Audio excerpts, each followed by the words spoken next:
السلام عليكم. اليوم في هذا الفيديو اعزائي المشاهدين غادي نشوفوا واحد الفيديو ديال واحد الاخ جزائري قام بزياره للمغرب وخاصه مدينه طنجه، نسمعوا شنو قال على المغاربه. وانا دوزت هذا الفيديو ماشي حيت هو هضر مزيان على المغاربه وداك الكلام الجميل اللي قالوا على المغاربه وكنشكرهم هذا المنبر، ولا انما الكلام اللي قال انا كنت دائما كنادي به وكنوجهه للاخوه في الجزائر ولا المغاربه، كنقول لهم بان يعني داك الشيء اللي كتهضروا عليه، يعني داك الكلام ديال السوء اللي كتقولوا على المغرب والمغاربه راه ما كاينش، ولكن كاين هناك من جنح عن اخلاق المغاربه وشهامه المغاربه، هذه ديرها بالك. وكذلك في الجزائر كاين من جنح على اخلاق الجزائريين وشهامه الجزائريين، وهذا الشيء اللي قالوا هذا الاخ الجزائري، وهذا الشيء اللي كنت كنقولوا انا دائما. يعني انت ملي كتزور واحد الدوله انت والعقليه ديالك، الا كنت كتعامل مع ذيك الدوله بعقليه النحل فلن تقع الا على طيب، والا كنت كتعامل معها بعقليه الذباب فلن تقع الا على القذاره، واش فهمتيني؟ وهذه مع اي دوله سواء اوروبيه او عربيه او اسلاميه كما بغات.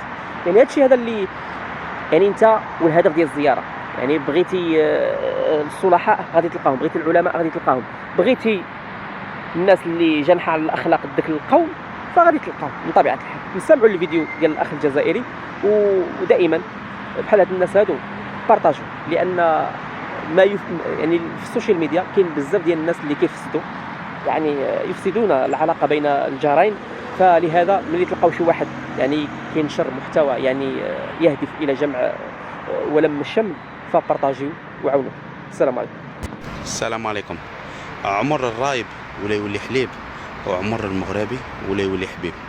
يكرهونا ما يبغوناش. غادي نرسل لكم فيديو ونقول لكم اش صرالي. راني هنا في طنجة، هذه القصبة تاعهم اللي ناس طنجة تعرفوها. هذه الدخلة، هذا بور تاعكم، لا هذا البور، ومنا بلايص الشابين تاعهم. هادو طاكسيات كبار يدو، وهادو طاكسيات تاعكم، لا الطاكسيات تاعكم. غادي نهضروا.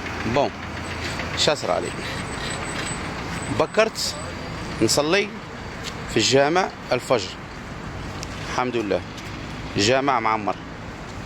دخلت نشري قش في وقت الصلاة، الناس مخلين حوانيتهم ورايحين يصلوا، راك فاهم؟ زعما كي يجي وقت الصلاة كاين حانوت ما لقيت فيه حتى واحد، على دايرين كاميرا ويجيك ميساج صاي. دخلت الاحياء الشعبيه كيما نقولوا وين كاين حواني تاع قش هكا كيما نقولوا حنا عندنا مدينه جديده، مش لا كادنات لا والو، كاميرا برا وحواني زعما برا تشوفهم شابين هنا في الداخل، صح؟ ركبت في طاكسي باش نروح لواحد البلاصه الناس طنجه يعرفوها، سموها كاسا براطه، يبيعوا هنايا صوالح رخاص هكا كيما نقولوا مدينه جديده تاعنا، القش وكاع.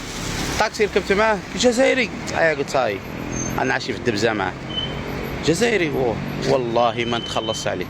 عاودي انا نحلف ولا هو يحلف، قلت له كيما نقولوا 2 اورو ونزلت، حشمت بولحيه هكا قلت له، وبدا اهل الجزائر نبغوكم، هذه غير الدوله بيناتهم، الله يسهل، صح ما عليناش، صح. هذه على هذا الفيديو اللي نديره صرات لي اليوم تاني ركبت في طاكسي، جات في خاطري بقى لي نهار ونروح يعني كيف ما سمعتوا اعزائي المشاهدين، يعني هذه الشهاده ديال الاخ الجزائري يعني على المغاربه، وهذا هو اللي كنت كنقوله. يعني الا بغيتي الخايب راه كاين، الا بغيتي الزوين راه كاين. كيف ما كنقولوا عندنا بواحد المثل في المغرب، فيما مشيتي كاين حجر وطوب. يعني حتى في الجزائر او في تونس او في مصر كاين الناس اللي هما بحال هذا الاخ الجزائري، وكاين الناس اللي بحال الناس اللي في السوشيال ميديا. وماشي كل شيء عاوتاني، كاين الناس اللي كتنشر محتوى يعني مزيان وكتقول الكلمه ديال الخير على الاخوان ديالنا سواء كانوا مغاربه او جزائريين، وكاين الناس اللي نهار وما طال هما الشر ما كيقلبوا غير للحاجه الخايبه، لانهم العقليه ديالهم هكاك، عقليه ديال الذباب، واش فهمتيني؟